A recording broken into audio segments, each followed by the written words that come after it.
नेपाल उद्योग परिसंघको युवा उद्यमीहरूको संस्था एनआई को आयोजनामा युवा उद्यमशीलताको विषयमा रकम कार्यक्रम सम्पन्न भएको छ। कार्यक्रममा विभिन्न क्षेत्रका युवा उद्यमी व्यवसायीहरूले युवा उद्यमशीलताका लागि आवश्यक वातावरण र सरकारको सहयोग आवश्यक रहेको बताएका थिए। एनआई का अध्यक्ष अमुन थापाले समन्वय गरेको कार्यक्रममा विभिन्न क्षेत्रका उद्यमीहरूको सहभागिता रहेको थियो। Especially that there are two things that we are always looking for to basically contribute. The first one is we are always looking into sector which basically substitute the imports. So any industrialization, any industry, any ventures that basically substitute imports, we are big on that one, regardless of the sector. And the second thing is the second philosophy is basically the goods and services. We'll invest in the goods and services which we can take outside of Nepal. The first parameter that we look is basically the business and its vision and its strategy. How is the business? How is the vision of the business? What is the strategy in terms of how it's trying to achieve those visions? And then obviously the prospect of that business. So this is the first parameter that we look. Obviously the business has to be right? And obviously as a private equity fund, we also try to kind of diversify our portfolio. So it should fit right into our focus of the portfolio. Right? We cannot invest into one sector, right? So that is one. The second is obviously we look at the founders and the team of that enterprise. Basically, especially the venture capital, it's basically funding is always on the founder side, right? Who's the founder? Usko zeal, usko experience, most probably usko dedication, involvement in the business is the most important. And also the team. So that is the second, important parameter that we look into. The third parameter that we basically look into is also compliance. Nepal, this is one of the biggest challenges, is basically the compliance aspect. So we are very much stringent on both the legal as well as the financial compliance of the business. Obviously, the books has to be right, the legality, all the legality has to be done. But apart from that, even though we are not DFI finance fund, at least for the first one, we are not raising from any DFI. But we are also kind of stringent on ESG component. Even though the businessman's any ESG component, any there has to be a rule, and the business has to basically follow on the environmental, social, and governance aspect of the business, right? Because we also want to contribute to the society. Our investment wants some contribution. We also want some impact, through our investing. So that's the third important aspect. The fourth important aspect is the value addition. As an investor, we also want to invest into those business or those enterprise where we can also bring in value. Zone business na value around something. Being an investor, it might not be a kind of a priority for us. So we also look into those areas or those business where our team basically brings in the value. When I talk about global equity fund, it's a quite different from private equity fund from the other private equity fund, because when I started this fund, I kind of structured in such a way that we have professionals also as general partners. We have about 5 professionals who come from various backgrounds who are the general partner of the fund. Apart from that, we also have 2 corporate groups who are also part of the general partner of the fund. Ketan Group and BLC, which is led by Basanta Kumar Chaudhary. They are also part of the fund as a general partner. And then we have 3 financial institutions, Lakshmi Bank, Prime Life Insurance, and Everest Insurance are also part of the fund.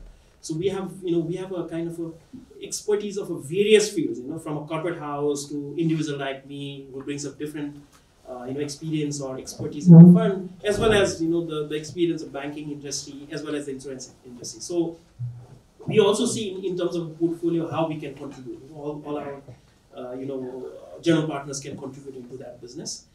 So that becomes I think the fourth aspect. Whereas the fifth aspect is when we invest, obviously we do not invest for a very long period of time, right? Hardly we go till 8 years, right? So from the year 5, we always think in terms of how we kind of exit. So we'll also see in terms of our exit strategy. So we invest into a business where we also have a clear path, at least a kind of a imagination in terms of how we're going to exist in the business. So I think these are the 5 parameters we look in terms of investing in any business. Right. Obviously, we have not seen a kind of a great exit, except 1 or 2. It's partly because the ecosystem has not developed. What happened in India was, even in India, the private equity venture capital scene basically started in 2002, 2003. But now they are in a very advanced stage. And if we see in the great success exit stories, it's either by the private equity funds which are operating there. So one private equity fund basically exiting the other, right? So that's how it's the changing of hands of investment, as well as also foreign private equity funds or strategic partner buying out those business, right? So our Nepal, it just started from 2015. We just reached to a point where now it has started becoming an industry, right? Most probably when Seven gives us the license, as well as the other private equity funds, obviously there will be a handful of players in the market, right? So the first line of exit is obviously by the private equity funds itself, right? So most probably we'll work together to exit some of the dormants, investment, right? So there is one way. Secondly, if you see internationally, obviously, some of the portfolio company or some of the exits happens to the secondary market. In last 2 years, the secondary market of Nepal has also grown from 500,000 investors in the secondary market. Now we have almost 50 lakhs, demat accounts, and also the transaction value, right? And there are and the regulatory body 7 also wants to kind of introduce new instruments in the market. So hopefully there are a lot of exits that will also happen through IPO. And since Nepal is a frontier market, we are also kind of graduating from the least developed country to the developing country kind of status. Then obviously there will be a lot of international FDIs coming to this country, as well as a lot of regional integration or regional kind of acquisition of companies. So I think that will happen, and I'm very hopeful, and I've already seen signs of hope on that one.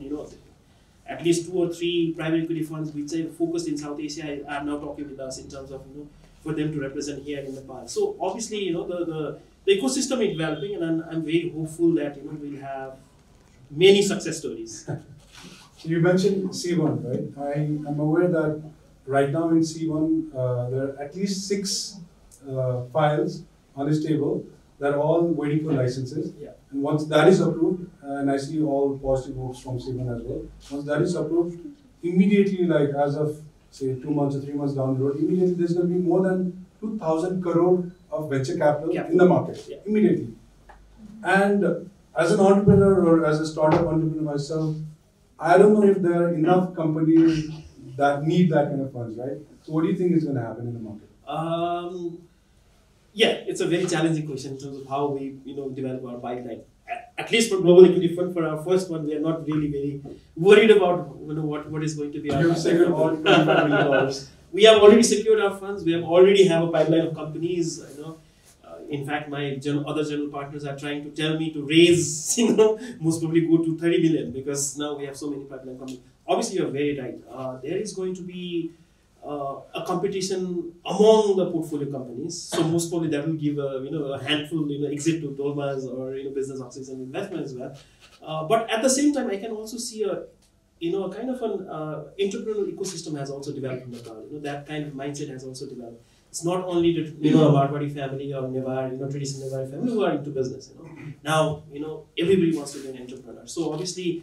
I think a couple of those funds are also working at the seed, investment level, as well as in venture capital level. So I think we will be the ones who will also develop pipeline, so that we can kind of leverage them to a private equity investment. So I see a lot of hope, and I think there will be a lot of availability of capital, so that many people will kind of make great companies like you or Monorzi. We see stories all day now. We are seeing a lot of stories, and the other thing that I think what we will be seeing in Nepal is also and that's what Global Equity Fund is also trying to work on. That one is basically if we really see the kind of our trade deficit. So I think one of the things that most of the private equity fund will also do is to invest into enterprise, which will basically substitute the import, right? So that will be one thing that most of the investment will also go. So some of the investment will also go into the industrialization or creating industry, that will substitute the the imports that we are doing, right? Now we have a massive imbalance in our trade, right?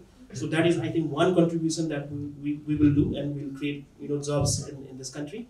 And the second thing that we might do is also to take these companies and our companies worldwide, our goods and services worldwide, right? So most probably we'll take a couple of our brands from here and kind of also establish in other countries, right? So that will also, I think that will be another contribution that we'll be doing.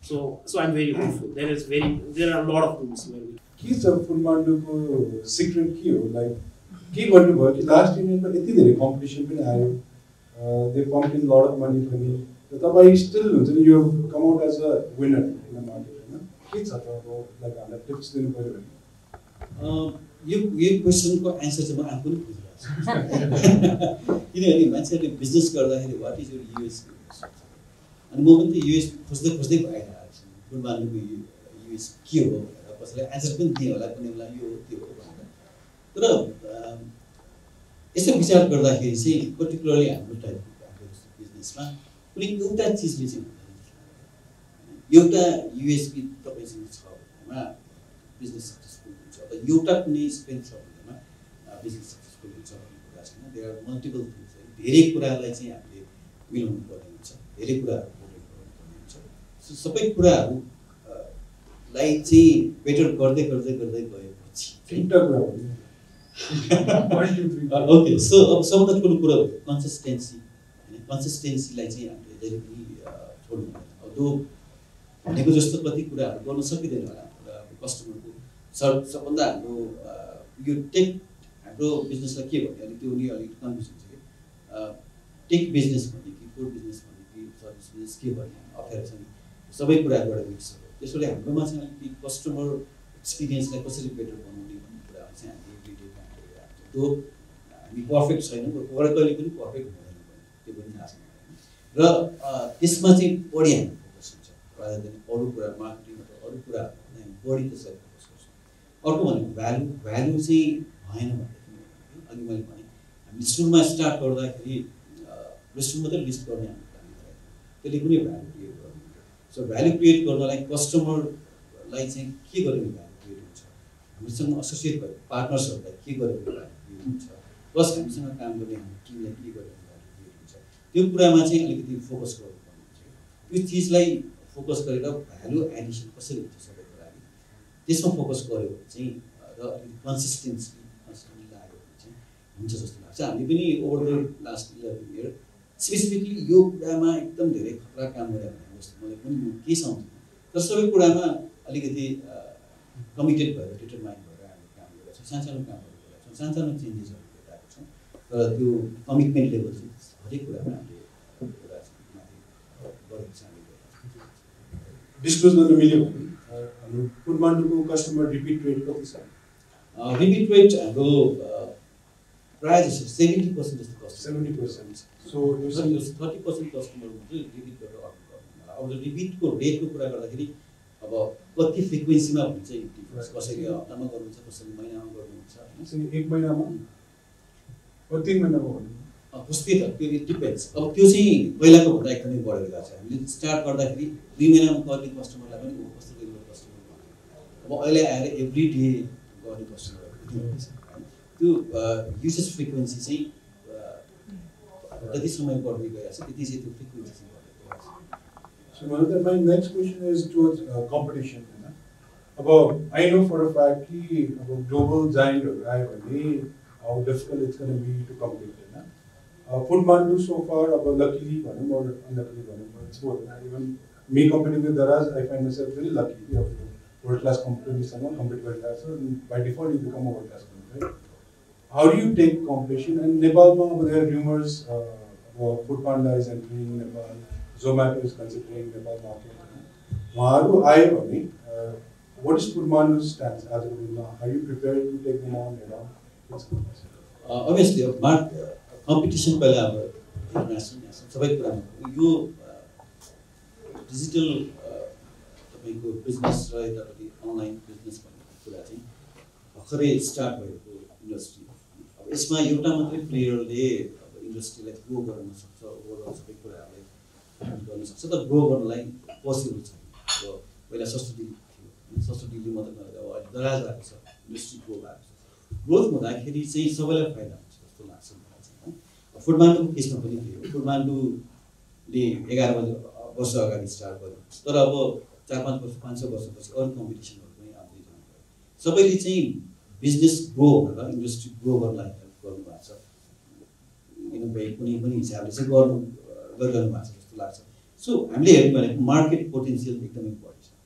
आजै हेर्नु भने एउटा market सानो होला, यसमा कतिजनाले share लिने कतिजनाले गर्ने भन्ने कुराहरू क्वेसन आउन सक्छ। तर हामीले अलिकति लङ टर्म पर्सपेक्टिभ राखेर हेऱ्यो भनेदेखि चाहिँ इन्डस्ट्रीको ग्रोथ पोटेन्सियल एकदमै त्यस कारणले कम्पिटिसन तर हेल्दी कम्पिटिसन, अब अनहेल्दी कम्पिटिसन भयो भने चाहिँ इट विल प्ले एभ्रीबडी होइन, त्यस्तो चाहिँ नहोस्। तर हेल्दी कम्पिटिसन भयो भनेदेखि चाहिँ इन्डस्ट्री ग्रो हुन्छ र इन्डस्ट्री ग्रो हो भने त सबैजना त्यसको स्टेक होल्डरहरू चाहिँ फाइदा लिन सक्छ जस्तो लाग्छ। यहाँसम्म इन्टरनेसनल कम्पिटिसनको कुरा, इन्टरनेसनल कम्पिटिसन पनि होला आउनु, मैले पनि सुनिरहेको छु होइन। सो फुडमान्डुको फोकस चाहिँ अब कम्पिटिटर आउँछ के गर्ने भन्ने कुरामा त how we can make our better day by day भन्ने कुरामा बढी फोकस। सो हामी त्यसमा बढी फोकस छौँ। अब कम्पिटिसनमा धेरै नै अब एकदमै आँखा चिनेर बस्ने कुरा त भएन, सर्टेन स्ट्राटेजिजहरू हाम्रो पनि छ, के गर्ने भन्ने कुरामा पनि सब कुरा डिस्कस गर्ने कुरा भएन। तर कस्तो नि हाम्रो फोकस चाहिँ चाहे त्यो यता लोकल कम्पिटिसन होस् चाहे इन्टरनेसनल कम्पिटिसन होस्, त्यो कम्पिटिसनलाई चाहिँ हामीले धेरै फोकस गरेर चाहिँ हामी अगाडि बढ्छौँ। हामी आफू कसरी अगाडि बढ्ने, किनभने हामीसँग पनि अब एउटा एक्सपिरियन्स भइसकेको छ, मार्केट यहाँको मार्केट कसरी चल्छ भन्ने कुरा इन्टरनेसनल प्लेयर्सलाई भन्दा हामीलाई बेटर आइडिया हुनसक्छ। उहाँहरू वेल इक्विप हुनुहुन्छ, अब सबभन्दा ठुलो कुरा टेक्नोलोजीमा चाहिँ सायद नेपाली कम्पनीहरूले बाहिरको कम्पनीहरूसँग कम्पिट गर्नु खोज्न पनि अलिकति गाह्रै होला, किन अब स्केलले पनि दिँदैन, अब त्यो लेभलमा पुऱ्याउनलाई पोसिबल पनि छैन। तर हाम्रो पनि स्ट्रेन्थ त हुन्छ होला, नेपाली कम्पनीको आफ्नै स्ट्रेन्थ हुन्छ होला, त्यो स्ट्रेन्थमा कसरी प्ले गर्ने हो र हामी हाम्रो आफ्नो काममा कति बढी कमिटेड भएर कन्फिडेन्ट भएर लाग्ने त्यसमा चाहिँ डिपेन्ड गर्छ जस्तो लाग्छ। Really nice answer. इकोपमा चाहिँ what I really feel is म मेरो टिमलाई पनि भन्छु कि अब हामीलाई कस्तो फिल हुन्छ हामी चाहिँ ब्रेभ गोर्खा होइन, एकदमै प्यासन एन्ड अल द्याट भएर खुकुरी लिएर अगाडि बढिरहेछ, त्यहाँ चाहिँ ट्याङ्क र अनि फाइटर जेट लिएर अट्याक गरिरहेछ। So that obviously in practicality is a lot challenging होइन। तर I completely agree with your thought process. एउटा ग्लोबल जाइन्ट आयो भने चाहिँ इन्डस्ट्रीलाई चाहिँ एकदमै ठुलो बुस्ट दिन्छ एन्ड बाई डिफल्ट त्यो बेनिफिट चाहिँ पास नै भइहाल्छ। And if you focus on the customers I think that is going to be the right story. So moving on, let's talk about not just food delivery but the food industry as a whole, right? Earlier, there's a lot of consumerism, people are dining out, eating out. Last 10 years, about only next 5 to 10 years, what is the pattern that you see in the food industry? मैले अलिकति अघि पनि एउटा answer गर्दाखेरि I think use गर्ने frequency बढेर गइरहेको छ, त्यो कुरा चाहिँ अझ बढेर जान्छ। मान्छे हाम्रो सर्भिसको मात्रै कुरा नगरौँ, मान्छेहरूले घरमा खाना पकाउने भन्ने चिज चाहिँ अब पछि गएर एउटा हबीको रूपमा मात्रै माथि जान्छ। स्पेसियली जुन ठाउँमा चाहिँ जुन ठाउँको लाइफस्टाइलहरू बिजी सबैजना काममा हुन्छ नि, अल्टिमेटली 5 वर्ष 10 वर्ष त सक्दैन, तर अल्टिमेटली हुने त्यही नै हो। किनभने पहिला त हामीले खाना घरमा बनाउने मात्रै कुरा होइन, हामी प्रड्युसर पनि आफूले अब धेरै अगाडि आफै के अरे तरकारी पनि आफै बुझाउँथ्यो होला, धान पनि आफै गर्थ्यो। त्यो इभल्भ हुँदै जान्छ। त्यो इभल्भ हुँदै जाने प्रोसेसमा अब अहिले आएर अब खाना बनाउने भन्ने चिज अल्टिमेटली गएर एउटा हबीको रूपमा बस्छ। मान्छेलाई दिनमा 3 चोटि खानुपर्ने हुन्छ एटलिस्ट होइन, हप्तामा 21 टाइम्स। त्यसमा मेजोरिटी अफ द टाइममा चाहिँ मान्छेहरूले चाहिँ खाने कुरालाई आफैले गर्ने प्रिपेयर गर्ने भन्दाखेरि अरू अप्सन्सहरू हेर्छ होला र त्यो चाहिँ आउँछ ग्रेजुअली 5 वर्षमा 10 वर्षमा नआउँछ, तर अल्टिमेटली त्यो दिन चाहिँ आउँछ जस्तो लाग्छ। त्यस कारणले गर्दाखेरि चाहिँ हामी त्यो एङ्गलबाट हेर्दा छौँ कि लङ टर्म पर्सपेक्टिभबाट लङ टर्ममा के हुन्छ त्यसरी चाहिँ मैले चेन्ज हुन्छ जस्तो लाग्छ। And globally, there is this new trend of your cloud kitchen. Uber को पनि co-founder he left the company now. He's fully focused on cloud kitchen. India, there's a big trend cloud kitchen of restaurants and cloud kitchen operate one and then collaborate with food delivery company. Nepal, do you see cloud kitchen to scope next 5 years? त्यो already सुरु भइसकेको छ। अहिले पनि हाम्रोमा फुटबलको प्लेटफर्ममा राम्रो गर्नेहरुमा धेरैवटा क्लब छ। I didn't know there is cloud kitchen. Couldn't name a few food markets.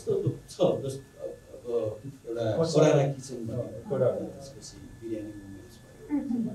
त्यस्तै अरूहरु पनि थुप्रै छ जसले चाहिँ रेस्टुरेन्ट मोडलमा अप्रेट गर्छ। फ्युचर अहिले मैले भनिहालेँ जुन अब गएर मान्छेहरुको बिस्तारै फुडको कल्चर चेन्ज हुँदा घरमा किन खाना बनाउने भन्ने कुरा अभियसली हुन्छ। अब त्यो सबै रेस्टुरेन्टबाट फुडले हुन्छ भन्ने चाहिँ छैन। किन रेस्टुरेन्टको भनेको अभियसली कस्ट इफेक्टिभ होइन। त्यसकारणले गर्दाखेरि चाहिँ क्लाउड किचनको कुराहरू चाहिँ अझ So would you suggest, suppose if we want to start a restaurant, cloud kitchen would you recommend that to us? Obviously, त्यो चाहिँ राम्रोसँग गऱ्यो क्लाउड किचन चाहिँ अब अबको ग्रोथ भनेको क्लाउड किचन